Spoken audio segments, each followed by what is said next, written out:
I'm going to show you an easy way to be able to record your screen in Linux. It's with a program called Kazam. So the very first thing you'll need to do is open up a terminal. If you don't know how to find that, just come to your search and type terminal, and that will open up this window. You can do sudo apt install and Kazam. Put in your password and then it will install it for you. In this case, it's already installed, and I'm using Kazam to record this. Let me go to Kazam when you open it. If you don't have a shortcut to it, again, go to search and type Kazam. That will open it up. Okay, I already have it open here, and there are a couple of things that you'll notice. You can either select Screencast or Screenshot. For this one, we want to do Screencast. You want to make sure that you've unselected sound from speakers, and then just leave it at 5 seconds. That'll be the countdown timer on how long it takes until it starts recording. And then when you click capture, it will have the countdown and then start the recording. You can also do a window. Just select a window that you'd like, or an area if it's just part of the screen. I typically just like to do the full screen. And then file, you have preferences, and here are a couple. You have speakers. Okay, if you are going to be recording the audio from the programs that you're going to be running, again, I typically like to unselect that because I don't want the dings or the other things that the programs produce. Alright, and then you can select your microphone. In this case, I have a microphone selected, which is a pseudo cardioid microphone. I'll show you that. Alright, and then with Screencast, I typically like to set this to 30 frames per second. Leave it on the H.264 MP4. That uploads nicely to YouTube. You can also select something like a raw AVI or other things if you want, if you're going to be putting this into a video editor that you're going to be able to process it later.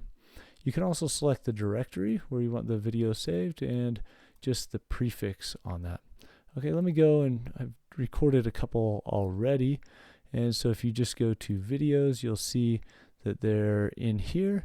Now, sometimes it leaves it as a .movie.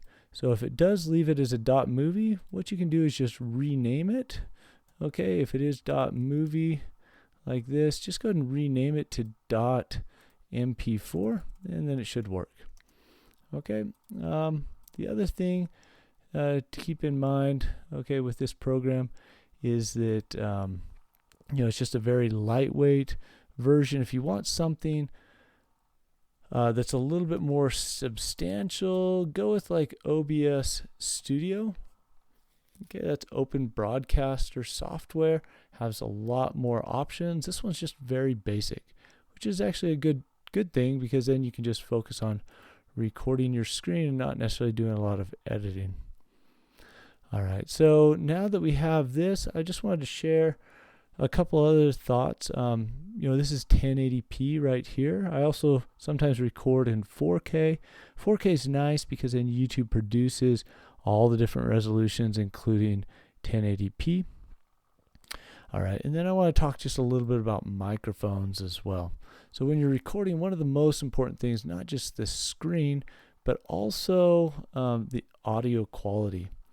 Okay, here's one that I used quite a bit. This is a Go mic. This is a cardioid microphone, around $30 or $40. I'm not paid to endorse these in any way. It's just one that I've used before. Fairly compact. Sometimes you want to put a pop filter on it just to reduce the severities of the P's and the T's. Alright, I am currently using, though, a different one. This is a pseudo recording microphone. It's a good microphone in terms of the audio quality. You can hear it here on this video. Alright, and one of the nice things about it is shows it nicely, the cardioid pickup pattern that rejects some of the background or side sounds. So this is not a good microphone if you're going to be doing video conferencing with many people in the room and you want everybody to be heard. Okay, so it's good for recording, but not necessarily for other things. Alright, and then the other thing that I'll just mention, is that you can also do some more advanced things, but one of the things that you might want to do is just put the screen recording into one of your videos. So for example, I'm going to go to my YouTube channel, and sometimes what I do is I record the things kind of in phases, where I record parts of it, and this video here shows it well. I'm screen recording in the background. I get in front of a green screen, and I put those videos together with some video editing software. So sometimes what you want to do is you want to just record your screen and then do some editing to make everything blend together well. Okay, so that's it for this demonstration.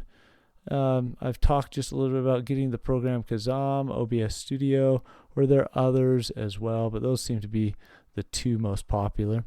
The audio quality is very important. Make sure you get a good microphone, a cardioid microphone. And then the other thing is, you don't want to necessarily have to edit these videos if you're recording. So sometimes it's easier just to start over if you've made a mistake, or if you're posting it to YouTube, sometimes they realize that you might have some errors in there. So it's okay to have a few errors. Don't feel like you have to have it perfect before you upload it. Okay, and then once you're done, you just come over here to the little icon, and you can do pause recording or finish recording. I'm going to go ahead and do finish recording and then just post this video just like it is to YouTube, just so you can see the quality and both of the screencasting, how it's recording my desktop, but also the audio quality.